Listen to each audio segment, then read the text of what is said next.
Hello guys, welcome back my YouTube channel. So ಅವತ್ತು ನಾನು ಅತ್ತೆ ಮನೆಯಿಂದ ಮುಳ್ಳನ್ನು ಕೊಯ್ಕೊ ಬಂದಿದ್ದೆ. ಅದನ್ನು ಕೋಕಮ್ ಮಾಡೋದು ಹೇಗೆ ಅಂತ ನಿಮಗೆ ತೋರಿಸ್ತೀನಿ ಅಂತಿದ್ದೆ.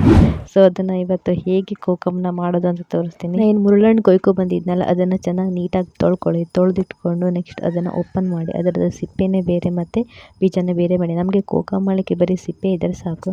ಸೊ ನಾನು ಹಾಗಾಗಿ ಅದನ್ನು ಚೆನ್ನಾಗಿ ಕ್ಲೀನ್ ಮಾಡ್ಕೊತೀನಿ. ಅಷ್ಟು ಮುಳ್ಳನ್ನು ಓಪನ್ ಮಾಡಿ ಅದನ್ನು ಸಿಪ್ಪೆನೆಲ್ಲ ಒಂದು ಪಾತ್ರೆಯಲ್ಲಿ ಹಾಕ್ಕೊಂಡಿದ್ದೀನಿ. ಸೊ ನೆಕ್ಸ್ಟ್ ಏನು ಮಾಡಬೇಕಂದ್ರೆ, ಆ ಪಾತ್ರೆಗೆ ನಾವು ಸಕ್ಕರೆ ನಮ್ಗೆ ಎಷ್ಟು ಬೇಕೋ ಅಲ್ಲ ಅಷ್ಟು, ಅದು ಹುಳಿ ಇರುತ್ತಲ್ಲ ಹಾಗಾಗಿ ಸಕ್ಕರೆ ಸ್ವೀಟ್ನೆಸ್ ಕೊಡುತ್ತೆ. ಹಾಗಾಗಿ ತುಂಬ ಸಕ್ಕರೆ ಹಾಕಿ ನೆನೆಸಿಡಬೇಕು. ಈ ಉಪ್ಪಿನಕಾಯಿ ಮಾಡಬೇಕಿದ್ರೆ ಹೇಗೆ ಮಾವಿನಕಾಯಿಗೆ ಉಪ್ಪು ಹಾಕಿ ನೆನೆಸಿಡ್ತಾರಲ್ವ, ಅದೇ ಥರ ಈ ಕೋಕಮ್ ಸಿಪ್ಪೆಗೆ ನಾನು ಸಕ್ಕರೆ ಹಾಕಿ ಒಂದು 3 ರಿಂದ 4 ದಿನ ಬಿಸಿಲಲ್ಲಿ ಚೆನ್ನಾಗಿ ಅದನ್ನು ಬಿಸಿಲಲ್ಲಿ ಒಣಸ್ಲಿಕ್ಕೆ ಇಡ್ತೀನಿ. ಒಣಗೋದಿಲ್ಲ, ಈ ಥರ ಜ್ಯೂಸಿಯಾಗಿ ಸಿರಮ್ ಥರ ಆಗುತ್ತೆ ನೋಡಿ. ನೀವು ಒಂದು ಬಾಟಲ್ ಸ್ಟೋರ್ ಮಾಡಿ ಇಟ್ಕೊಳ್ಳಿ. ಒಂದೊಂದು ಮುಚ್ಚಳೋದಕ್ಕೆ ಒಂದೊಂದು ಸ್ವಲ್ಪ ನೀರು ಹಾಕೊಂಡು ಮಿಕ್ಸ್ ಮಾಡ್ಕೊಂಡು ಕೊಡೋದ್ರೆ ಆಯಿತು. Thank you for watching guys, bye.